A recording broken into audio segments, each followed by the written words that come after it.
Sono Patrizia e mi trovo nel mio negozio qui a Cagliari, dove sono ormai da 10 anni e volevo raccontare la mia esperienza di donna senza figli. È stata un'esperienza che non è stata dovuta a una mia scelta, nel senso che ho avuto da piccolissima dei problemi, poi dopo se ne sono aggiunti degli altri, per cui c'è stata anche l'incapacità di poter procreare. Però poi quando potevo eventualmente adottarne, non ne ho volute adottare. Non so se sia stata veramente una scelta totale oppure è stata anche una scelta dovuta al momento, al fatto del lavoro a cui io mi sono veramente dedicata moltissimo a Milano. Per cui un po' il lavoro ha fatto un po' da contraltare, diciamo, al fatto di non avere figli. Devo dire che nella mia vita ho avuto delle persone vicine a cui magari ho potuto fare da mamma un po', nel senso di supplire questa mia carenza. Il mio ultimo lavoro è stato come responsabile della boutique Crizia di Milano e devo dire che l'ambiente della moda, che è un ambiente molto stimolante, molto, molto affascinante, comunque per riuscire bisogna anche lavorare molto. Questo lavorare molto toglie sia tempo che anche energie mentali per poter pensare anche minimamente al fatto di poter avere un figlio, anche se nel mio caso non ho potuto averli. Nell'ambiente di lavoro dove lavoravo, naturalmente a Milano, ero circondata da personale, insomma da compagni di lavoro che erano un po' nella mia stessa situazione, nel senso che soprattutto donne vivevano un po' quello che vivevo io. Non so se poi per scelta oppure per cause contingenti. Per cui non mi sentivo neanche fuori dalle righe, cioè non mi sentivo fuori dal gruppo. Non ho sinceramente mai avuto, anche da parte di amiche mie che magari avevano figli, eccetera, mm, il rimprovero oppure una nota negativa sul fatto che io non li avessi.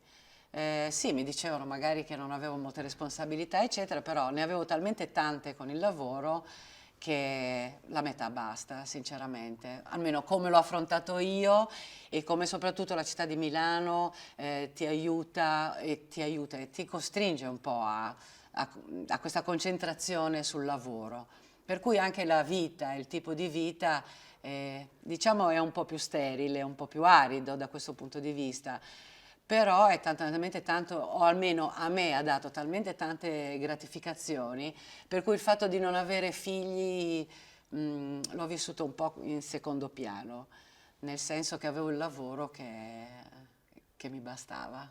Nell'ambiente di lavoro, forse perché ero circondata da persone che vivevano la mia stessa realtà, non ho mai avuto minimamente un sentore di rimprovero oppure di negatività sul fatto di non avere figli.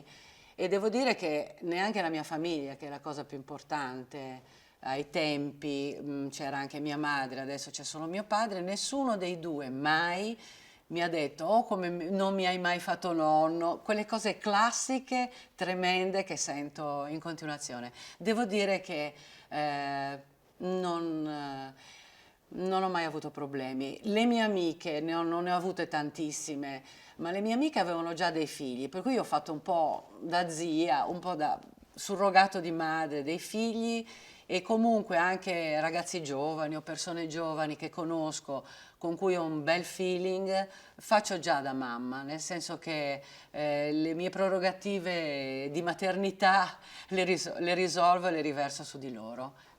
La differenza tra donne che hanno figli o che non hanno figli, devo dire che non l'ho mai percepita, forse perché non avendoli non mi sono mai posta anche il problema, nel senso che secondo me ognuno è quello che ha fatto, quello che è e quello che esprime, sia nel lavoro che umanamente soprattutto. Ma fisicamente non ho mai visto una mamma diversa da una non mamma, assolutamente. tanto la pancetta ce la possono avere chi non ha figli e chi ha avuto figli invece avere dei fisici assolutamente incredibili, per cui non ho visto la faccia, forse le espressioni, magari le espressioni delle persone che hanno figli guardando i figli degli altri oppure reagendo a delle storie sui figli, sui bambini.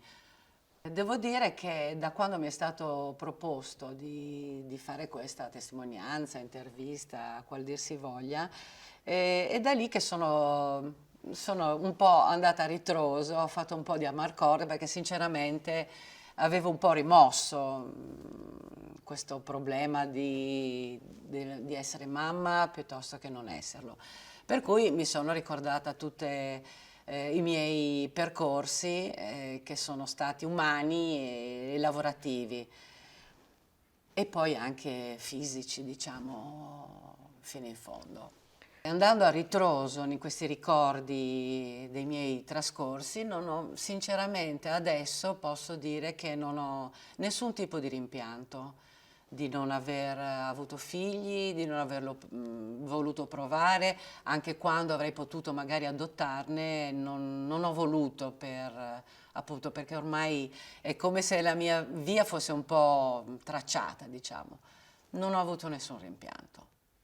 Poi pensavo anche, siccome non ho figli, quindi non ho eredi, ho pensato spesso a chi lascio le mie cose, nel senso che posso lasciarla a qualche ragazzo naturalmente più giovane, un ragazzo o ragazza, devo dire che le donne mi danno un po' più affidamento, posso lasciare le mie cose. Basta che magari durante la mia vecchiaia mi tengano un po' di compagnia, mi supportino la tristezza che sarà, non so se sarà tristezza, ma della solitudine, della vecchiaia che purtroppo c'è sempre.